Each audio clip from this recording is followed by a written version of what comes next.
Salam əziz abituriyentlər. Bu gün sizlərlə riyaziyyatdan qəbula düşmə ehtimalı yüksək olan 10 əsas sual tipinə baxacağıq. Elə isə vaxt itirmədən başlayaq. A və B vektorları kolinear, C vektoru onlara perpendikulyar olarsa, x üstəgəl, y üstəgəl z tapın. Deməli, vektorların kolinearlığı nə deməkdir uşaqlar? Uyğun koordinatların nisbəti bərabərdir. Yəni, x-in 3-ə nisbəti bərabərdir. 2-nin y-ə nisbəti o da bərabərdir. -2-nin 6-ya nisbəti. -2-nin 6-ya nisbəti verir bizə -3-1. Deməli, x-in 3-ə nisbəti bərabərdir -3-1-ə. Buradan əldə edirik ki, x bərabərdir -1-ə.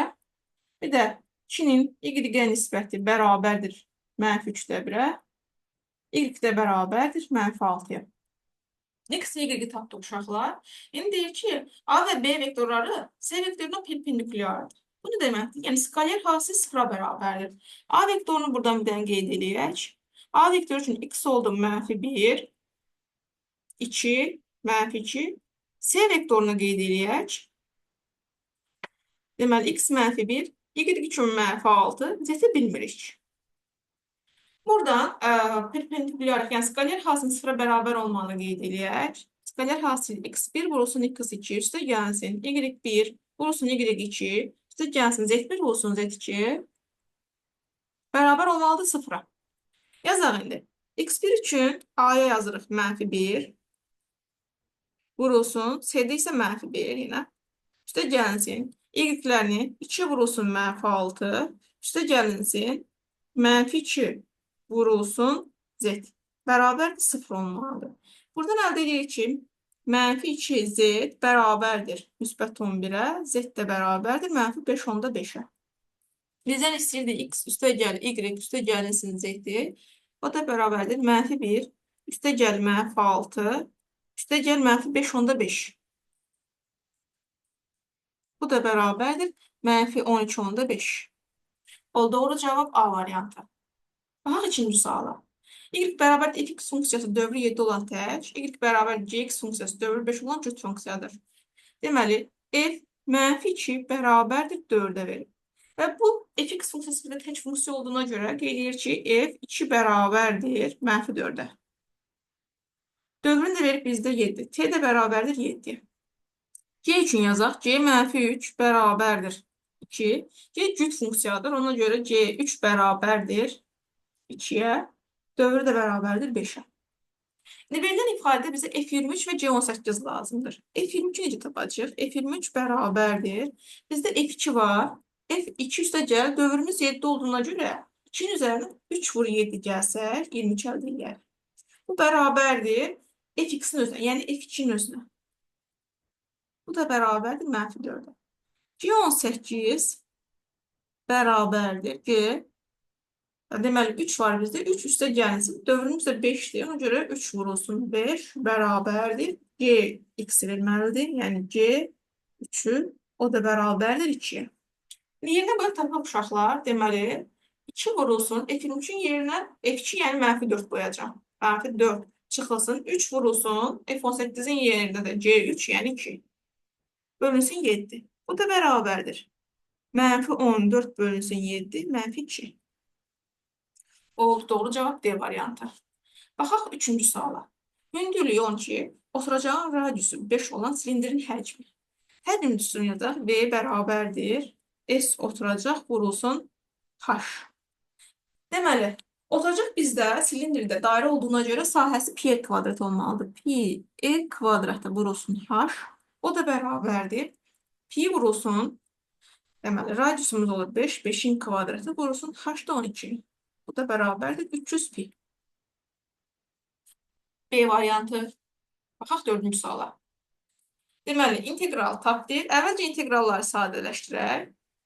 Birincidən x mötərizə xaricə çıxarsa, x minus 3 bölünsün x minus 3 dx. Çıxılsın. İkinci hissədən 2-ni mötərizə xaricə çıxaraq vurulsun x minus 3 x minus 3 dx. Hər iki tərəfdə x minus 3-lər ixtisar getdi uşaqlar. Yerdə qaldı nə?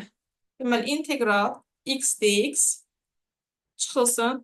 İntegral 2 dx. O da bərabərdir. Birinci hissədən çıxır x kvadratı bölünsün 2 çıxılsın. Sabitin integralından da çıxır 2x. Üstə gəlinsin C. Oldu A variantı. Baxaq 5-ci suala. Deməli, modul bərabərsizlik həll edilir. Modul bərabərsizlik həll edəndə birinci dəfə olduğu kimi qeyd eləyək. Olur 2 üstündə x minus 4 eşittir 28. Bir dəfə də 2 üstündə x çıxılsın 4. İstiqaməti dəyişək oldu böyükdür mənfi 28. Bu ikisini həll eləsək modul bərabərsizliyin cavabını tapmış olacağıq. Deməli, yuxarıda əmələ gəlir 2 üstündə x eşittir 32.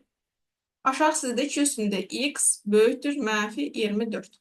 Uşaqlar, ikinci hissəyə diqqət eləsək, deməli, x hissənin qiymətində 2 üstündə x mənfi 24 böyük olunacaq. Deməli, bizim əsas fikir verməli olduğumuz hissə 2 üstündə x eşitdir 32-dir. Budur.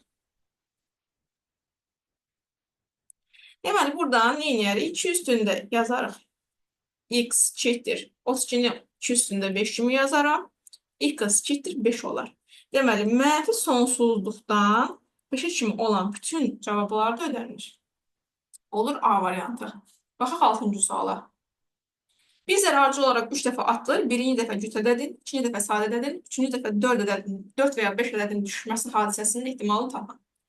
Deməli, 3 dənə cəhd eləyəcək. Birinci cəhd, ikinci cəhd, üçüncü cəhd.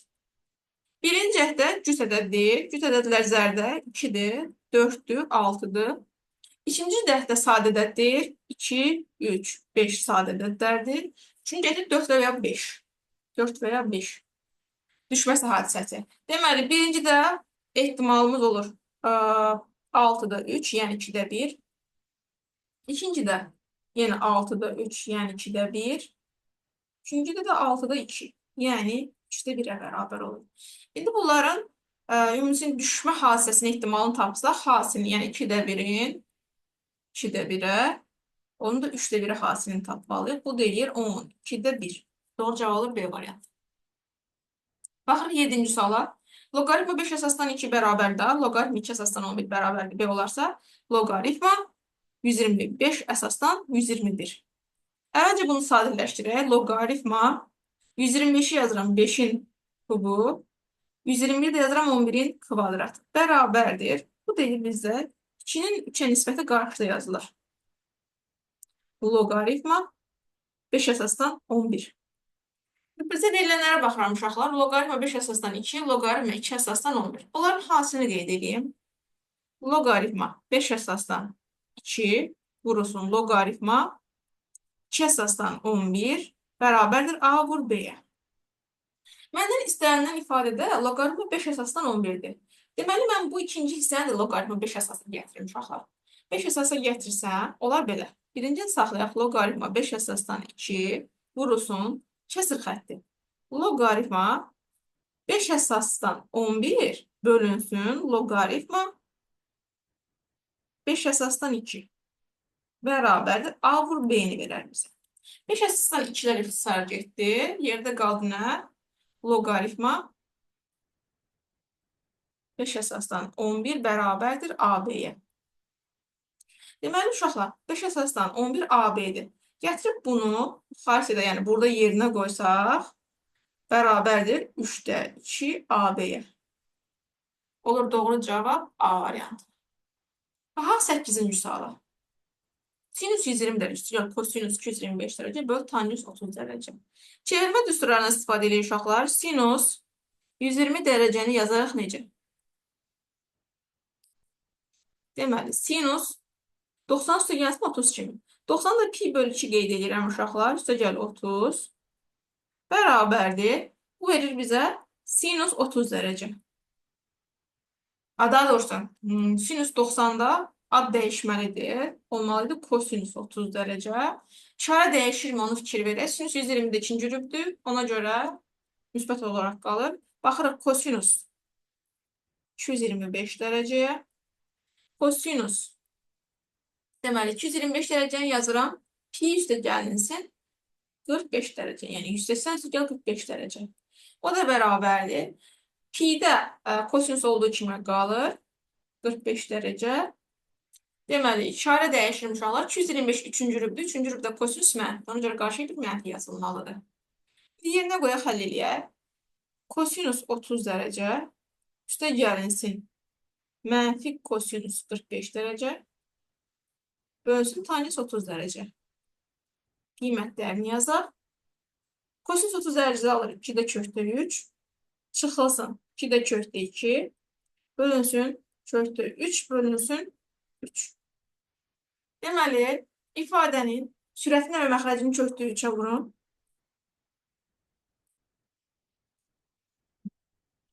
Nə əldə edəyək uşaqlar? Deməli, 2-də kökdə 9 çıxılsın 2-də kökdə 6 bölünsün 3-də kökdə 9.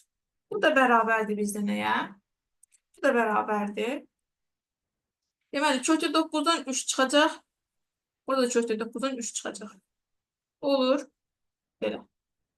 2-də 3 çıxılsın 2-də kökdə 6. Uşaqlar, məxrəc bizə verəcək 1. Ona görə mən məxrəci yazmadım. Bu da bərabər olur 2-də 3 minus kökdə 6. Olur C variantı. Baxaq 9-cu suala. Deməli, AD və AE uyğun çevrələr üçün kəsən AT hər çevrə üçün toxunandır. AB 6-dır. AB bərabərdir 6-ya. BS 2-dir. BS 2. AB 6, BS 2-dirsə, deməli AC-ni də buradan tapa bilirlər. AC bərabərdir 8-ə. Sonra CD bərabərdir 4. CD də 4-dürsə uşaqlar, deməli AD bərabərdir nəyə? AD bərabərdir 12-yə. Bunları qeyd elədim. İndi çevrədə toxunanla kəsən arasında bir qayda var idi. Deməli, toxunanın kvadratı bərabərdir kəsən hissələr hasillər. Əvvəlcə kiçik çevrə üçün baxaq, sonra böyük çevrə üçün qaydaya baxaq. Kiçik çevrə üçün, deməli, bunu qeyd edeyim. Bir C hissəsində kəsir, bir də D hissəsində kəsir. Deməli, toxunanın kvadratı AT-nin kvadratı bərabərdir AC vurulsun AD-yə. Bu kiçik çevrə üçün qayda. Bir də böyük çevrəyə baxaq. Deməli, böyük çevrədə B nöqtəsində kəsir və E nöqtəsində kəsir. Toxunanın kvadratı ilə AT-nin kvadratı bərabərdir AB vurulsun AE. Bu iki bərabərlikdən istifadə edib, deməli, hesablaya bilərik. Bərabərcə bərabərliyi yazaq. AC-nin AD-yə hasili bərabər olmalıdır AB-nin AE-yə hasilinə. Deməli, AC nəyə bərabərdir? 8 vurulsun. AD nədir? AD 12. Bərabərdir. AB-miz 6-dır. Vurulsun AE. 6 ilə 12-ni birbaşa hesab edirəm. Burada qalır ki, əldə edirəm ki, AE bərabərdir 16-ya. AE 16-dır uşaqlar. Məndən DE-ni istəyir. DE-ni. Baxaq, DE-ni tapacaq. DE bərabərdir. AE-dən AD-ni çıxsaq, deməli, AE-dən AD-ni çıxsaq, DE qalar. O da bərabərdir. AE 16 idi. 16 çıxılsın. AD də 12 idi. O da bərabərdir 4-ə. Olur E variantı. Baxaq sizlərdən 10-cu suala. Deməli, A bərabərdir 5-ci dərəcənin kök altında 49 ədədin kəsr hissəsini tapın. Ədədin kəsr hissəsini tapanda ədəddən çıxırıq nəyi? Tam hissəni. Bu da verir bizə kəsr hissəni uşaqlar. İndi necə yazacağıq? 5-ci dərəcədən kök altında 49 hansı ədədlər arasında yerləşir? Deməli, 5-ci dərəcədən 32 ilə 5-ci dərəcədən 243 arasında yerləşir. 5-ci dərəcədən 32-dən çıxır 2. 2-dir. 5-ci dərəcədən 49, o da 2-dir. 5-ci dərəcədən 243-dən də 3 çıxır bizdə. Deməli, bu ədədin tam hissəsi 2 tamdır. 2 tamdır. Kəsr hissəsini tapanda 5-ci dərəcədən 49-dan da tam hissəni, yəni 2-ni çıxaraq, onlar kəsiriz. A variantı. Bugünlük bu qədər uşaqlar. Sağ olun, gələn dərs görüşənədək.